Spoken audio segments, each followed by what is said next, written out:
Good morning and welcome to your Farm and Home Show. My name is Joanna Coles, and this morning we're going to talk a little bit about how to get started with your backyard flock. Now, normally for a family of 4, you would only need about 3 hens. That would give you about a dozen eggs per week. Now, if you wanted more than that, you can obviously get more chicks. But with some of these chicks, they're straight run, and so we're not 100% for sure if they're male or female. So we started off with a few extras.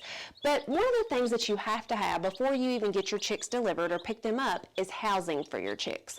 You need some type of brooder. And a brooder, basically all it does is it contains the chicks while supplying food, water, and heat. Because it's important with chicks that you provide enough heat for them. Usually during the first week, we want it about 95 degrees, and then we want to decrease that by 5 degrees each week until we reach the ambient temperature or until the chicks are fully feathered out. And as you notice here, this is our heat lamp, and it's got the red light instead of the white light. And we recommend you get the red heat lamp just because chicks are very curious, and they're going to peck on each other, and as their feathers start to come out, then they'll start pecking on it, and it could cause some cannibalism. So if we have this red light, it decreases that pecking on one another. So remember, keep this, and usually a thermometer. This thermometer will be able to help you know what temperature it is inside your brooder. Now this brooder is just a plastic storage tote. It's a 50-gallon storage tote, so it'll hold a few more chicks. And what we've done here is we've just taken the lid and we've cut out and left ourselves a border and then just applied some chicken wire on top. You can use hardware cloth if you have that. And then we just affixed that with some zip ties that you can see here.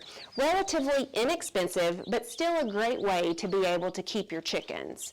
The top allows ventilation because you need some good ventilation because as these chicks grow, they're going to create a lot more moisture, a lot more mess. And so you want to fill the bedding in here with pine shavings. That's probably the best thing to use. Don't use cedar shavings because they can pose some damage to the chicks. But you want to load your bedding in the tub about 4 to 6 inches deep because, like I say, chickens are messy and they'll create a mess. But you want to keep that bedding and you want to change it on a regular basis as it adds moisture. And then we have our chicken feed and our chicken waterer in here. Now feed, what we have in here is a great starter diet. It's about 20% crude protein, and so it really gives those chicks a boost. Now, after we wean them off about 4 weeks, we can move into a grower diet, and that's about 15 to 16% protein. But when they get them good and started, we want to start them with this starter diet. And then we have our waterer over here, which is just a mason jar waterer, and we put some marbles in the waterer. And what we did there was we just want to make sure that they don't have access to get into their water and get it dirty, because we want to have them to have fresh, clean access to water. We want to change our water daily because if it's warm water, chicks like cool water the best. And so we want to make sure that we clean out the tub and give them fresh water each and every day.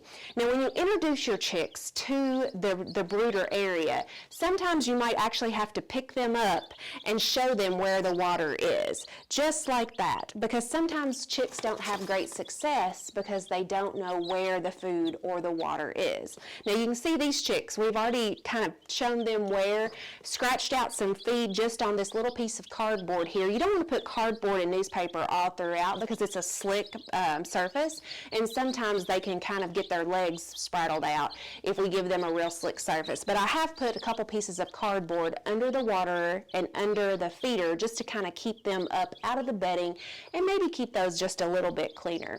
So if you have any questions about how to care for your baby chicks or even how to start a backyard flock, make sure to contact your local extension office and we'd be happy to help you get started and answer your questions throughout the growing season. So we appreciate you watching the Farm and Home Show and hope you have a great day.